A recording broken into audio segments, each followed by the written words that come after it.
Model school అంటే English మీడియంలో మోడల్గా నడుస్తున్నాయి అనే ఒక పేరు కూడా ఉంది.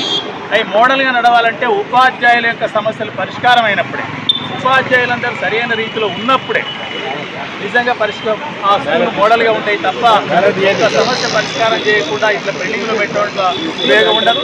ఈ మధ్యకాలంలో జీతాల పేమెంట్ కూడా సమస్యగా మారింది. జీతాల పేమెంట్ సమస్యను పరిష్కరించాలి. వాళ్ళు చనిపోయిన వాళ్ళ కుటుంబాలకు ఆదరు కల్పించాలి. వాళ్ళకు కొంత పారితోషికం ఇవ్వాలి. తర్వాత వాళ్ళకి మొదటి సంవత్సరాల్లో కట్ అయిన సిపిఎస్ అమౌంట్ ఎక్కడుందో వాళ్ళకి తెలియకుండా ఉంది. ఆ అమౌంట్ను కూడా సిపిఎస్ క్రెడిట్ చేయాలి. ఇట్లా ఆ సమస్యను పరిష్కారం చేస్తూ వాళ్ళు ప్రధానంగా కోరేది బదిలీలు, పదోన్నతులు ఇవ్వండి. బదిలీలు, పదోన్నతులు అనేది ఉపాధ్యాయులకు సంబంధించింది కాదు, అధ్యాపకులకు సంబంధించింది కాదు.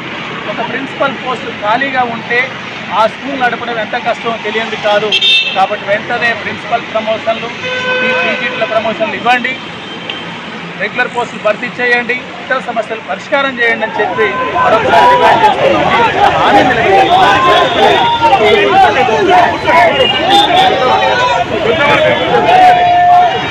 మోడల్ స్కూళ్ళ బదిలీలు, ప్రమోషన్లు అనేవి మోడల్ స్కూల్ అభివృద్ధి చేసిన కొరకు తప్ప టీచర్ల సమస్యలు కాదు. ఈ అరెస్టులు చేయడం సరైనది కాదు.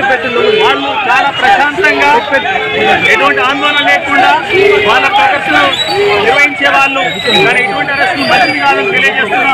అరెస్టులు నేను ఖండిస్తున్నాను.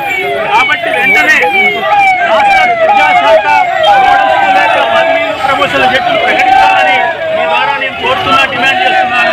అక్రమ అరెస్టులు ఆపాలని చెప్పి పోలీస్ యంత్రాంగాన్ని కోరుతున్నాను.